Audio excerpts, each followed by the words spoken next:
vipi? Bwana ndugu yangu, namshukuru Mwenyezi Mungu.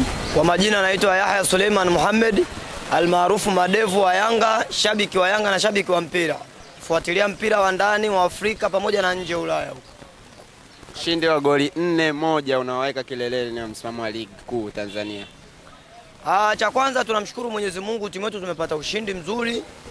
Unajua mpira asilimia kubwa tukiachana na mambo timu kucheza vizuri kutokucheza vizuri, lakini cha kwanza kinachotakiwa ni matokeo. Umenipata? Kwa hiyo timu inapopata matokeo kwanza unapongeza matokeo, na pia ikitokea mambo mengine ukiangalia performance ya timu pia unaweza kuyazungumzia. Kwa hiyo ukiniuliza, kwanza lazima nipongeze timu yangu ya Yanga kupata matokeo. Ukiangalia ligi ya msimu unaona kabisa kila timu imejipanga kupambana.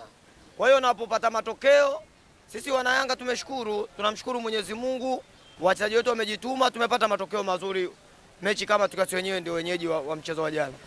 Mashabiki wa Simba nimesikia akisema kwamba nyinyi mmepiga bomu mochwari, ile timu imechoka, imepoteza sana michezo. Unajua kuna kitu kimoja ndugu yangu mwandishi wa habari, lazima ujue Simba na Yanga siku zote mashabiki sisi, hakuna atakayemsifia mwenzie atakifanya jambo zuri. Lakini ukikaa ndani kiuhalisia unaona kwamba timu zetu zilivyoanza ligi na sasa hivi kuna hatua kama kidogo zinaanza kupiga. Na hakuna kitu ambacho mimi nakilaumu mpaka sasa hivi. Kuangalia tena ligi inaenda kusimama. Ukiangalia timu zina mechi za kimataifa kuanzia tarehe 22 hapo 23, alafu naambiwa kuna siku 10 hapa tunapita dry. Ukiangalia timu zetu itakiwa zipata angalau mechi 2 au mechi 1 tena mpaka kufikia hiyo michezo ya kimataifa, ili walimu wapate muunganiko mzuri tukabiliane na timu zinazokuja nchini kwetu hapa kuanzia tarehe 20 mpaka 22 23. Yanga yako unavyoiona uwanjani ipo sawa kweli? Watu wanasema imechoka, wachezaji wako hoi hoi. Sasa anayesema Yanga imechoka, Yanga hii imechoka tukikompea na nani yani? Simba. Brother, leo mimi na wewe tuulizane hapa. Yanga imechoka, imecheza mechi ngapi na imefungwa mechi ngapi na imepata matokeo gani? Kwa sababu timu iliyochoka mpaka sasa hivi mechi 4, labda angekuwa kashafungwa mechi 2, ka draw 1, kashinda 1, tukasema kweli ni zofu la hali.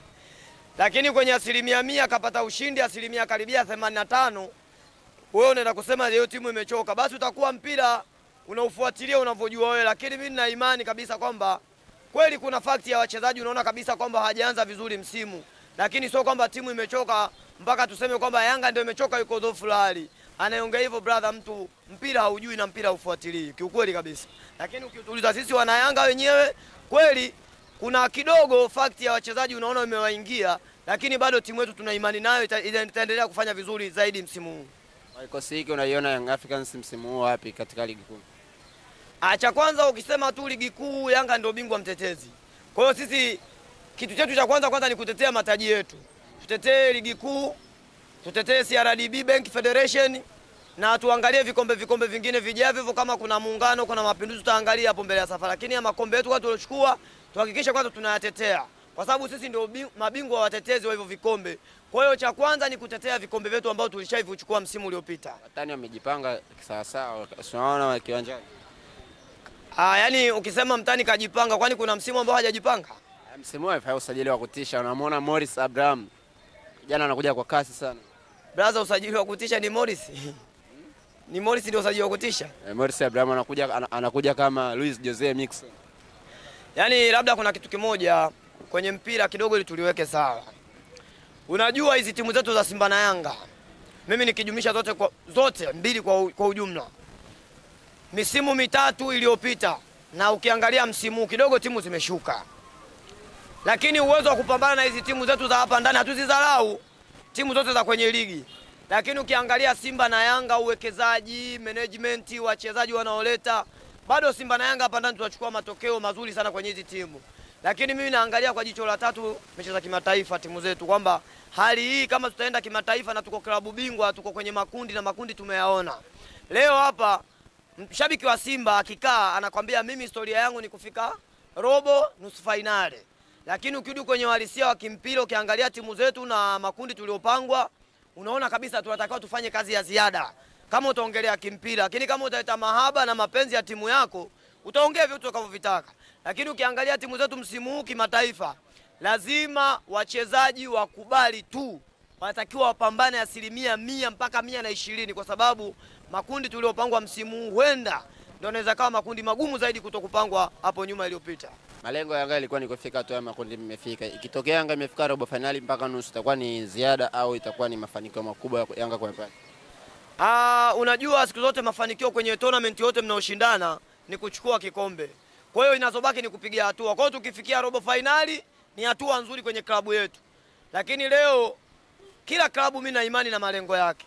Mfano uongozi wa Yanga ushatoka hadharani ukasema bwana, kutokana sisi tulikaa muda mrefu hatujafika hatua hizi za makundi, basi kwanza tutafute kwanza haya makundi.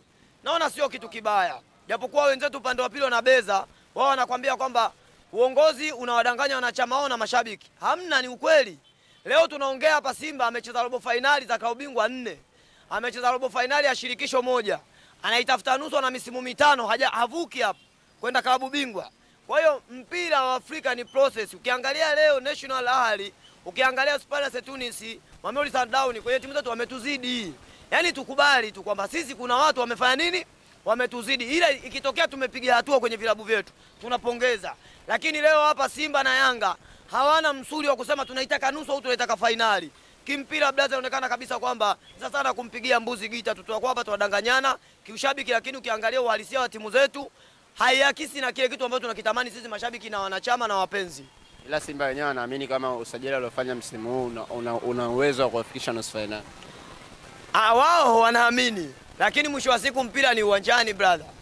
Leo hii mimi niambie kiukweli kabisa, muulize tu shabiki wote wa Simba, mara ya mwisho kumuona Simba anacheza mechi 2 kwa Mkapa hajapata matokeo, anaishia sare, mara ya mwisho ni lini? Kwa tena kwenye hatua za awali.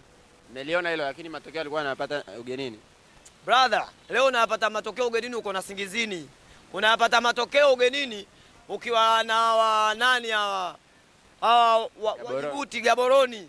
Kesho unatakiwa ukachukue matokeo Esperance Tunis, unatakiwa ukachukue matokeo pale Casablanca pale, uende pale Mohamed wa 5 na Farabati. Kuna kazi. Ukiangalia timu zetu zilivyoanza, takiwa tubadilike haraka. Ndio maana nimekwambia kusimama sasa hivi kwa ligi ni changamoto kubwa sana kwenye vilabu vyetu hivi viwili, hususan kwenye klabu bingwa.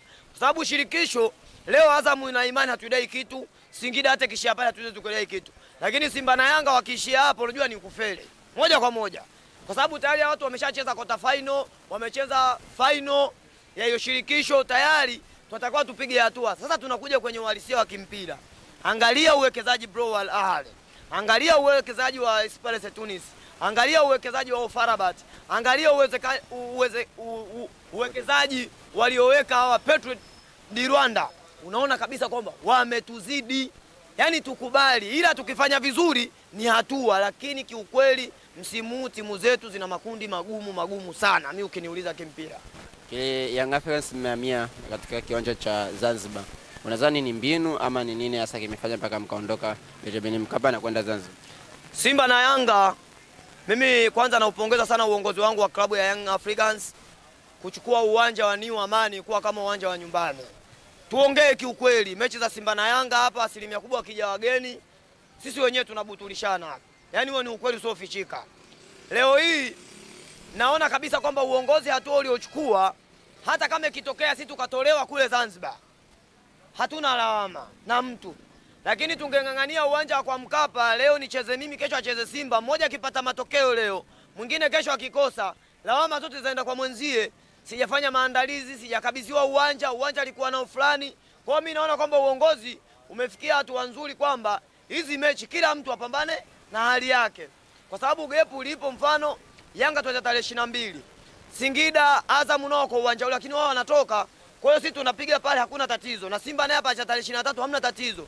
Mimi naona kwamba amepiga hatua nzuri viongozi kuangalia hili, kwamba ili baadaye hata kama ikitokea tumeshindwa kufuzu au tumefuzu au mtu mwingine ukashindwa kufuzu, sije kuwa kuna alama ya mtu kwamba fulani kaogelea mechi zangu, fulani kacheza mechi zangu. Kwa hiyo mimi naona kwamba uongozi umechukua hatua sahihi kabisa, kwa sababu hiyo nchi yote ni moja.